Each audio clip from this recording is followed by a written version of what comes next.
So தேன் வந்து இந்த வளர்ப்பு தேன், இது ஆர்கானிக் தேன். வளர்ப்பு தேனில் வந்து வேப்பந்தேனை வந்து நம்மக்கிட்ட கிடச்சிருக்கு. இதில் வந்து ஒரு 1/2 லிட்ரு வந்து சேல்ஸ் ஆகிடுச்சு. நம்மக்கிட்ட வந்து ஒரு 1 1/2 லிட்ரு இருக்குது.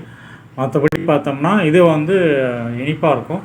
பட் இந்த தேனை வந்து இதான் வந்து வேப்ப மரத்தில் இது வந்து காடு கிடையாது, ஒரு தோப்பு இது.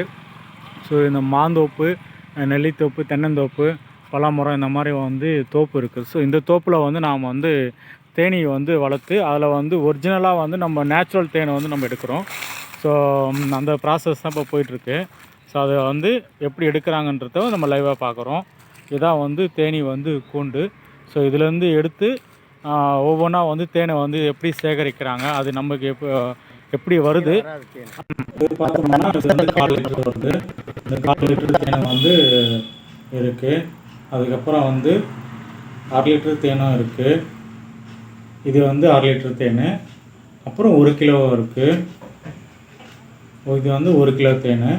ஸோ இது ரெண்டுத்துக்கும் வந்து கலர் டிஃப்ரெண்ட் இருக்கும்.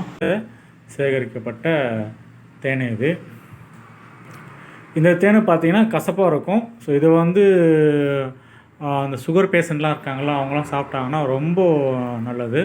ஸோ இது வந்து கிடைச்சது வந்து ரொம்ப ரேர் தான். இதை வந்து வாங்குறவங்க வந்து கேட்குறவங்க தேவைன்னா கண்டிப்பாக இதை வாங்கிக்கலாம். இது சிறிதளவு இருக்கிறது.